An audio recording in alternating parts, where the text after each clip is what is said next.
이 교회에서는 매주 금요일 삼성역에 전도를 나갑니다. 너무 덥다든지 너무 추울 때 좀 못 나갈 때가 있고, 최근에는 공사 때문에 못 나갔는데 이번 주 금요일 날도 나갔다 왔습니다. 김정희 목사님과 임경호 권사님, 유순혜 권사님이 주로 나가십니다. 전도대는 이중으로 중요한 역할을 하죠. 첫째는 예수를 대변하기 때문에 중요하고, 또 교회적으로 봤을 때, 우리 주양교회 입장에서 봤을 때 우리 주양교회를 대변하기 때문에 중요합니다. 성경적으로 보면 전도대원들은 천사들입니다. 왜냐하면 최초로 복음을 전하는 것이 천사이기 때문이고, 전도대원들이 복음을 전하기 때문에 천사와 같은 존재입니다. 그러니까 전도대원들은 이런 사명감을 가지고 나가야 하고, 또 우리 교회는 전도와 전도대를 위해서 기도해야 됩니다.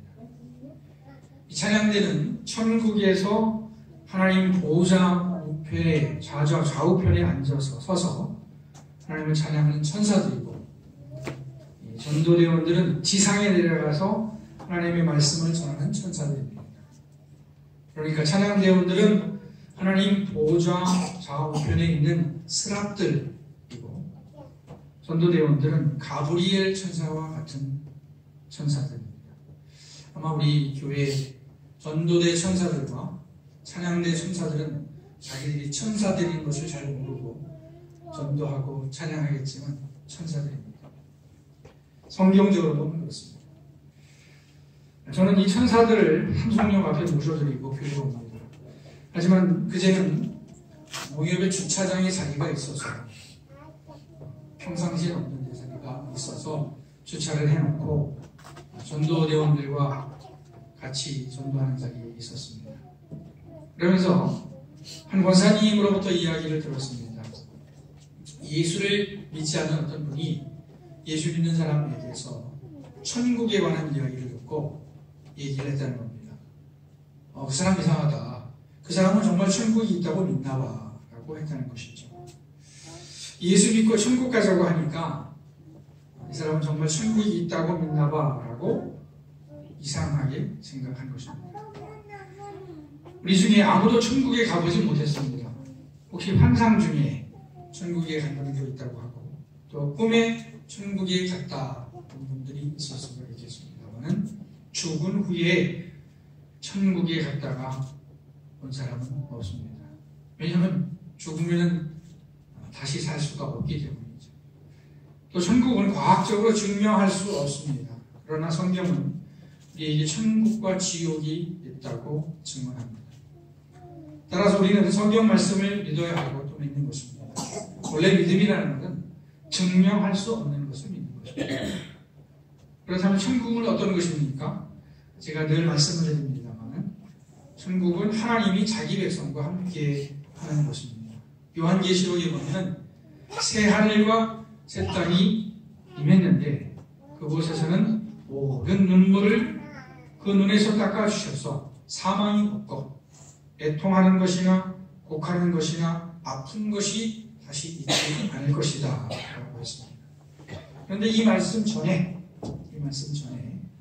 하나님의 장막이 사람들과 함께 있음에 하나님이 그들과 함께 계시니 그들은 하나님의 백성이 되고 하나님 친히 그들과 함께 계셔서 라고 했습니다. 천국은 하나님이 자기 백성과 함께 하시는 곳입니다. 아멘. 장소적 개념으로 설명하실 때 그렇습니다.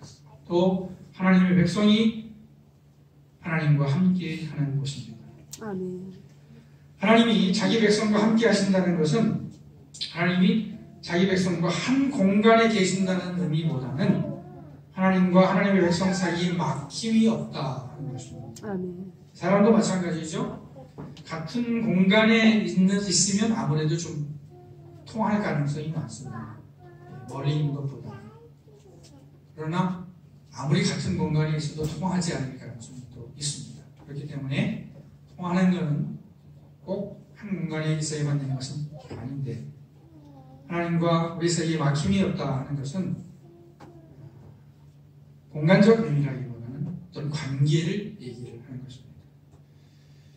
천국의 제일 큰 특징을 이렇게 말할 수 있을 것입니다. 하나님과 잘 통한다. 잘 통한다.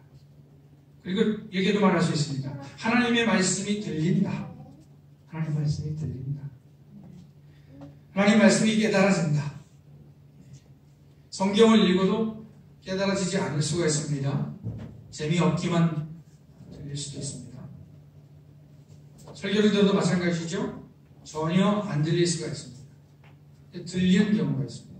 두 가지로 생각할 수 있는데 아멘으로 들릴 수도 있고 아멘이 아니라 또 저항하는 마음으로 들릴 수 있습니다. 두 개 다 어떻게 보면 들리는 것인데 더 나쁜 경우는 보면 안 들리는 겁니다. 생각하는 겁니다. 잘 들려야 됩니다. 아멘으로 받아들일 수 있도록 들어져야 되는데 천국에서는 하나님의 음성이 그렇게 잘 들린다 하는 것입니다. 그러니까 하나님의 말씀이 들리는 것이 얼마나 중요한지 알 수 있습니다. 오늘은 하나님의 뜻 분별하기라는 제목으로 말씀드리는데 하나님의 뜻을 분별한다는 것은 하나님의 말씀을 제대로 듣는다 하는 것입니다. 오늘 읽은 말씀은 로마서 12장이죠. 로마서는 사도 바울이 로마에 있는 기독교인들에게 보낸 편지입니다. 편지인데 내용상으로 교리서라고도 합니다. 교리를 가르치기 위해서 쓴 어떤 신학적인 책은 아닌데 편지인데 그 내용을 보니까 교리적인 편지다. 그래서 교리서라고 합니다. 로마서가 가장 강조하는 것은 예수를 믿음으로 구원을 받게 해준다 하는 것입니다.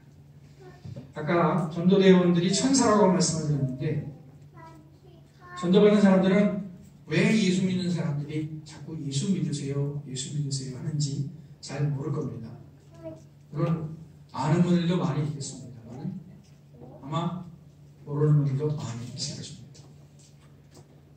예수 믿으세요 하는 것은 예수께서 우리의 죄를 대신해 죽으셨고 그로 말미암아 우리의 죄를 용서받게 되었기 때문입니다. 로마서는 이 사실을 가장 강조하고 있습니다. 크게 봤을 때 로마서가 16장까지 있거든요. 11장까지는 소위 이신층의 믿음으로 구원을 얻는다. 예수를 믿음으로 구원을 얻는다 하는 사실을 말하고 있고 12장부터는 그 예수를 믿는 사람들의 윤리, 삶에 대해서 말씀하고 있습니다. 로마서 12장은 그러므로라는 접속사로 시작이 됩니다. 접속사가 뭐죠? 그러므로, 그리고, 그러나, 그런데와 같은 말들을 접속사라고 하죠. 헬라어로 디오라고 했습니다. 디오라는 말은 그러므로, 따라서, 그렇기 때문에 등의 의미를 가지는 말입니다. 단순한 큰 의미가 없는 접속사로 볼 수도 있지만 바울이 쓴 다른 서신들, 다른 편지들도 앞에서는 하나님의 은혜를 언급하고 뒤에서는 은혜 받은 사람들의 의무를 언급했기 때문에 그러므로라는 접속사는 중요한 의미가 있습니다. 로마서 12장 1절의 그러므로라는 단어는 믿음으로 구원을 받았으니 그러니라는 의미가 있습니다. 은혜를 받았으니 하나님의 사랑을 받았으니 며칠 전에 제가 소망교회 김지철 목사님 설교를 라디오에서 들었어요. 라디오에서 들었는데 김지철 목사님이 사대교회에 대해서 말씀을 하시더라고요. 사대교회 어떤 교회죠? 살았다 하는 이름은 있으나 죽은 자로다 하는 말씀을 했지요. 근데 김지철 목사님이 뭐라고 말씀하냐면 사대교회는 아마 이름이 있는 교회라는 것은 아마도 큰 교회였을지 모릅니다. 많은 봉사를 하는 교회였을지 모릅니다. 또 다양한 좋은 것이 있는 교회였을지 모릅니다 하면서 자기 교회, 그러니까 소망교회를 암시하는 듯한 그런 설교를 하시더라고요. 사대교회를 말씀하실 때. 그래서 제가 김지철 목사님 설교를 좋아합니다만 김지철 목사님이 자기 교회를 사대교회를 띄어서 말씀하시다니 해서 더 은혜를 받았습니다. 그런데 소망교회 그 전에 목사님 박선희 목사님이 계셨는데 박선희 목사님의 설교는 늘 같은 주제입니다.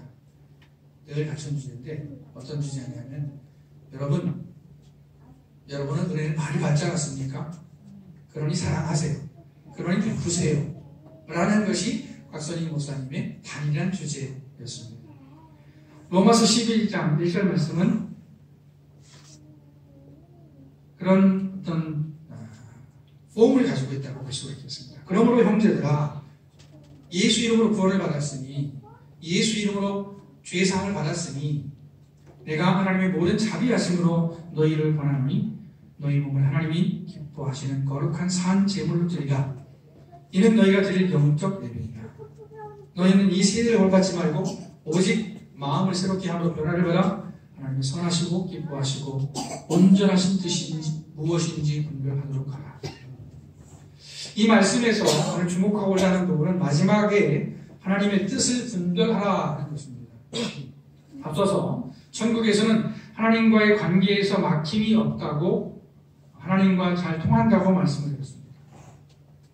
그리고 하나님과 잘 통한다는 것은 하나님의 말씀이 잘 들리는 것이라고 말씀드렸습니다.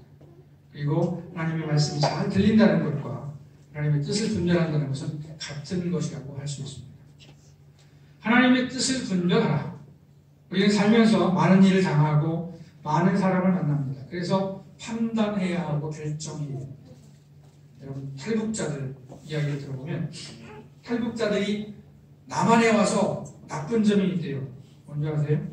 나쁜 점이 뭐냐면 자기들이 스스로 결정해야 된대요. 북한에서는 시키는 대로 하면 되는데, 직업도 그렇고 뭣도 그렇고 시키는 대로만 하면 되는데, 일어나는 것도 그렇고 그냥 지시하는 대로만 하면 되는데, 남한에 와보니까 자기가 결정해야 되는 것들을 다 모든 게, 그래서 힘들다 했는데, 우리 살면서 많은 결정을 해야 됩니다. 이때 우리 그리스도인들은 하나님의 뜻을 생각해야 합니다. 우리들이 하나님의 뜻을 분별하기 위해서는 크게 몇 가지를 참고해야 될 것 같습니다. 첫째, 이성입니다. 하나님은 인간에게 생각할 수 있는 능력을 주셨습니다.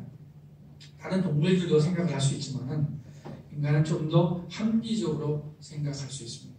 이성은 그리스도인들뿐 아니라 모든 사람들이 사용하는 것입니다. 그리고 우리 그리스도인들도 이성을 사용해서 판단해야 합니다. 잘못하면 우리 믿는 사람들이 불합리한 생각을 하면서 하나님의 뜻이라고 생각할 수도 있습니다. 물론 하나님의 뜻은 우리의 이성을 초월하는 것이지만 이성을 무시해서는 안 됩니다. 예를 들어서 예수님은 자기를 따르는 사람들에게 자기를 따를 때에 고난을 각오하라 말씀을 하셨어요. 그리고 비유를 말씀하시기를 뭐라고 하냐면, 어떤 사람이 망대를 짓는데 자기 가진 것으로 준공하기까지 족하든지 먼저 앉아서 그 비용을 계산하지 않겠느냐라고 하셨습니다. 이 비유 속에서 예수님은 이성을 간접적으로 인정하신 것입니다. 베드로 후서에서 베드로 사도는 대놓고 하나님을 대적하는 사람들에 대해서 이렇게 말합니다. 그러나 이 사람들은 본래 잡혀 죽기 위하여 난 이성 없는 짐승 같아서 그 알지 못하는 것을 비방하고 그들의 멸망 가운데서 멸망을 당하며 라고 했습니다. 하나님을 대적하는 사람들, 그리스도를 대적하는 사람들을 이성 없는 짐승의 비유를 했습니다. 여기서도 간접적으로 이성을 인정하고 있는 것입니다. 따라서 우리 그리스도인들은 하나님의 뜻을 분별하는 데 있어서 바른 이성을 사용해야 합니다. 어떤 결론을 내기 전에 과연 내가 정확한 근거를 가지고 이런 결론을 내렸는지 생각해야 합니다. 괜히 자기가 잘못 생각하고 하나님 탓하면 안 됩니다. 인과 관계를 생각할 수 있어야 됩니다. 두 번째로 우리가 참고해야 할 것은 바로 공인된 하나님의 말씀인 성경입니다. 모든 성경은 하나님의 감동으로 된 것으로 교훈과 책망과 바르게 함과 의로 교육하기에 유익하다고 했습니다. 성경의 주요 관심사는 구원입니다. 성경은 하나님은 어떤 분이고 어떤 것을 기뻐하시며 어떤 것을 미워하시는지 말씀합니다. 그리고 어떻게 세상을 구원하시고 또 심판하시는지 말씀합니다. 그리고 성경은 다양한 인물들과 다양한 사건들이 등장합니다. 다양한 장르의 글들이 있습니다. 따라서 성경을 읽고 기억하면 우리가 어떤 상황에서 어떻게 행하는 것이 하나님의 뜻에 부합하는 것인지 대강은 알 수 있습니다. 따라서 하나님의 뜻을 분별하기 위해서는 당연히 하나님의 말씀을 읽고 또 기억을 해야 됩니다. 예수님은 구약 성경을 잘 아셨고 구약 성경 말씀을 자기 삶에 적용시키셨습니다. 예수님께서 광야에서 마귀의 시험을 이기실 때에 말씀으로 이기셨습니다. 또 예수님은 자기의 십자가를 질 때에도 구약 성경 말씀을 자기의 삶에 적용시키셨습니다. 하나님의 뜻을 분별하기 위해서는 이성을 사용해야 하고 또 하나님의 말씀인 성경을 적용해야 한다고 말씀드렸습니다.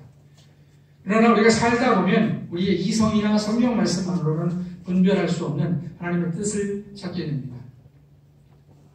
그때에 기도해야 됩니다. 그리고 기다려야 됩니다.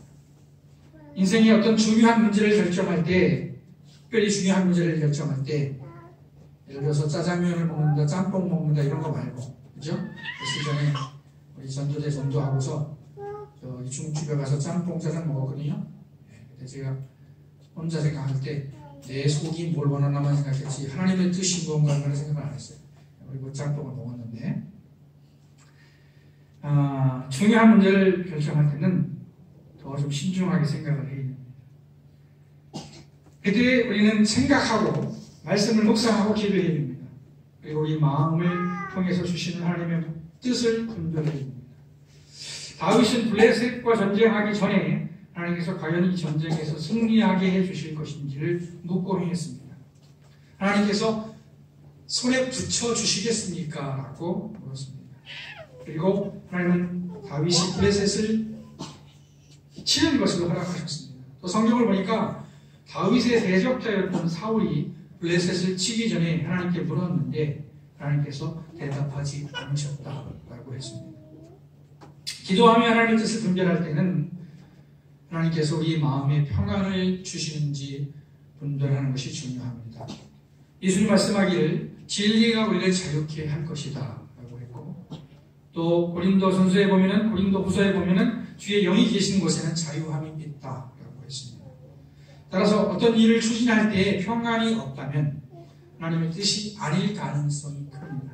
그러므로 충분히 기도하고 하나님께서 마음의 확신과 평안을 주실 때까지 기다리는 게 좋겠습니다. 여호수아에서에 보면은 하나님의 뜻을 묻지 않고 성급하게 행동에다가 낭패를 본 경우가 있습니다.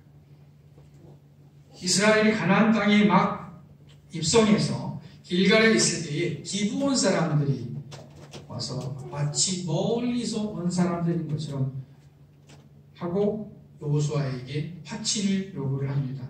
이때 여호수아는 기브온 사람들의 말에 속아서 파친을 했습니다. 그런데 성경을 보니까 여호수아가 하나님께 묻지 않고 기브온과 합친 조약을 맺었다고 했습니다. 여호수아의 경솔함을 지적한 것이었습니다. 많은 경우 우리도 급한 나머지 하나님의 뜻을 묻지 않고 성급하게 행동하다가 낭패를 당합니다. 하나님의 뜻을 분별할 때는 다른 사람들의 조언을 듣는 것도 필요합니다. 다른 사람들은 내가 보지 못하는 것을 볼 수 있습니다. 내가 생각하지 못하는 것을 생각할 수 있습니다. 다른 사람들의 조언을 들을 때는 그 사람이 어떤 사람인지에 주의해야 됩니다. 믿음의 사람들에게서 나오는 조언은 바른 조언이겠지만 그렇지 않은 사람에게서 나오는 조언은 바른 조언이 나오기 힘듭니다.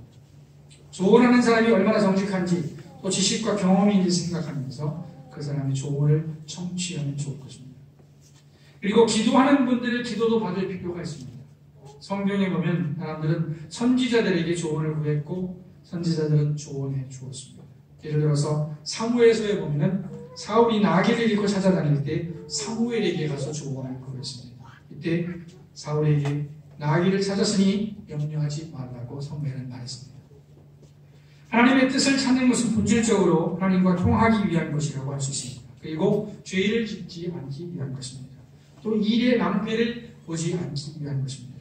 그러나 하나님의 뜻이 우리 입맛에 맞지 않을 수도 있습니다. 사람들은 누구나 어려운 일 당하기를 원치 않습니다. 건강하고 싶고 부유하고 싶고 고생하고 싶지 않습니다. 어떻게 보면 우리가 하나님의 뜻을 찾는 것도 화를 면하고 복을 받기 위한 것이라고 할 수 있습니다. 그러나 성경을 보면 하나님의 뜻이 인간의 소원과 다를 수 있다는 것을 알 수 있습니다. 예를 들어서 요셉의 삶을 보면 요셉의 삶은 하나님의 큰 계획 가운데 있었습니다. 그리고 그 계획에는 요셉이 결코 원치 않았을 고난이 들어 있었습니다. 또 예수님은 한 인간으로서 십자가에 결코 죽고 싶지 않으셨습니다. 그러나 하나님의 뜻을 이루기 위해서는 예수님께서 자기의 생명을 포기하셔야만 했습니다. 이와 같이 우리의 생각과 하나님의 생각이 다를 수 있습니다. 그러므로 하나님의 뜻을 추구할 때 달콤한 결과만 생각하면 안 됩니다. 우리가 말씀을 보고 기도할 때 이 점을 충분히 생각하고 있어야 할 것입니다. 그러므로 형제들아, 내가 하나님의 모든 자비하심으로 너희를 권하노니 너희 몸을 하나님의 기뻐하시는 거룩한 산제물로 드리라. 이는 너희가 드릴 영적 예배입니다. 너희는 이 세대를 본받지 말고 오직 마음을 새롭게 함으로 변화를 받아 하나님의 선하시고 기뻐하시고 온전하신 뜻이 무엇인지 분별하도록 하라. 이 말씀은 우리 그리스도인들이 마음에 장착해야 할 내비게이션입니다. 운전할 때 내비게이션을 쳐놓고 방향을 잡거나 속도를 조절하듯이 우리 그리스도인들은 이 말씀을 우리 마음속에 장착하고 하나님의 인도하심을 구해야 할 것입니다. 그러면 우리의 마음에 천국이 이루어지게 될 것입니다. 아멘. 기도하시겠습니다.